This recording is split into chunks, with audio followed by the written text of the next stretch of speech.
Hey guys, Wrench here. Just wanted to demonstrate something I've been working on, the autocomplete file for DCS World and Notepad++. Before I get started, this does require a plugin um, which does a lot of cool stuff. It is called the Progress Programmer's PAL, or 3P. Does a bunch of useful stuff, but what we're interested in is, let's start here, the alternative to the auto completion. It's supposed to work without it, but it doesn't. I'm too lazy to figure out why. So anyway, we've got Notepad pulled up. Let's go ahead and start recreating what I attempted to outline via text in the forum. So one other thing before we go any further, I have to apologize for my audio quality. I'm on my tertiary microphone due to equipment failure. So bear with me while we try to struggle through this. Okay, so the first thing we're going to do is define our language as Lua, like you normally do if you're not already opening a Lua file.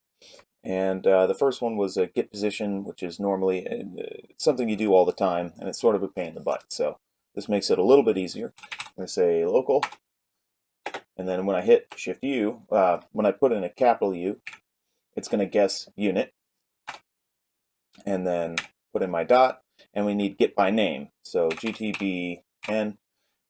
This demonstrates something really important, which is that the advantage of 3P is that it searches non-linearly through the functions you have defined. So I put GTBN and it found, get by name, and that could be,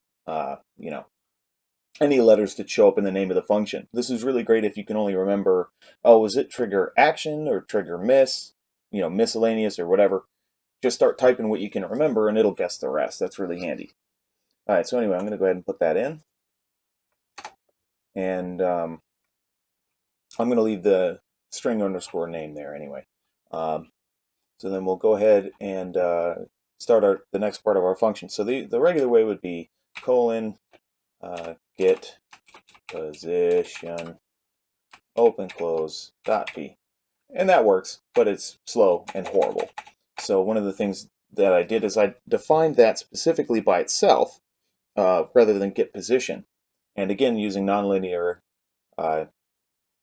search function, I'm going to hit GTTP,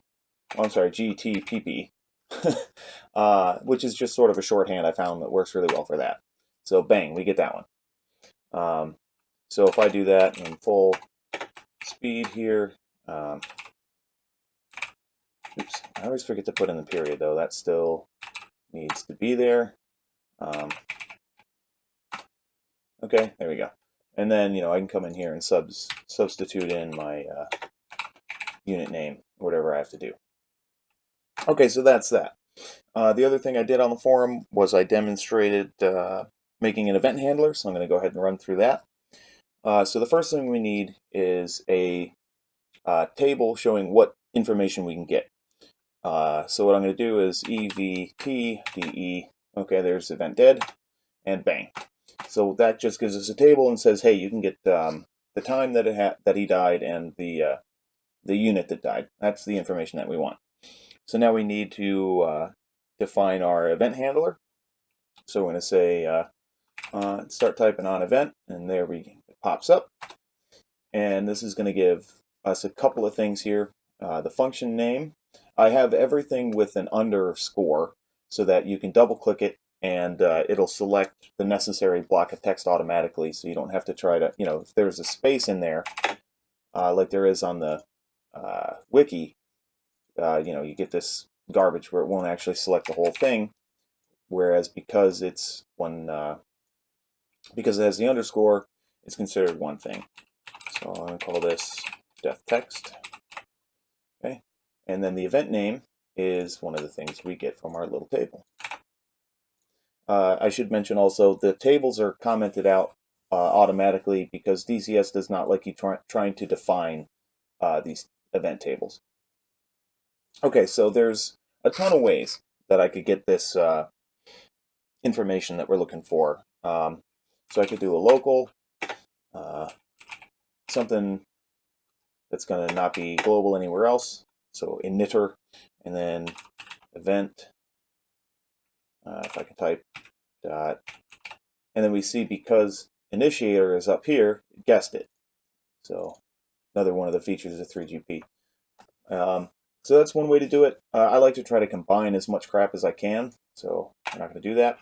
So we're going to do a trigger action out text, and I know out text is a pretty good place to start. Bang, there it is.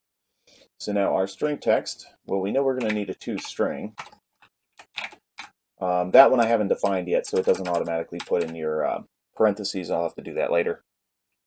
So what do we need? We need unit get name initiator. That's what we need.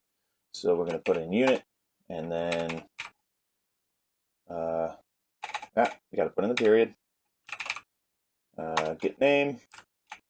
Replace class.self with event.initiator. And then we're going to do 10 seconds display time and false on the clear view so that the messages will stack. Then we're going to say we need our event handler, so event handler, take our wrench death text, bang. So there we go. And that's an example of just the sort of stuff that you could do and how much faster it would be using this autocomplete function than doing it by hand. Because normally what you end up having to do is look it up on the Wikipedia, because all of these are case sensitive. So you have to know the A in add is not capitalized, but the E in event and the H in handler are. And if you get that wrong, everything breaks, and it's a big pain in the butt. So I end up just sort of copy and pasting everything from the Wikipedia pages one at a time. It takes forever. So the idea here is it doesn't matter, if I put event handler in, excuse me, if I put event handler in lowercase, it comes up. If I start putting it EVNTHHND, it'll come up just the same. Right, so there we go. Makes life a little bit easier. So there we go. That's all I wanted to demonstrate for you guys. And yeah, if you guys think this is interesting, you think it's something you might use, it is far from feature complete. There's I don't know that I would ever go through the trouble of adding all of the functions you can do, because there's a ton of them. But at least I've got the ones I use most commonly in there right now, except for the missed functions. I haven't gone through and added those yet. I just basically wanted to see if there was any interest in a system like this before I did all that work. So let me know here or on the ED forums or however you can get a hold of me. Let me know, and if you guys are interested, I'll continue work. And if you guys would like, I'd be more than happy to accept any definitions that you guys do. If you are interested in doing that as well, let me know. All right, anyway, that's pretty much it. So thank you very much, and fly the friendly skies.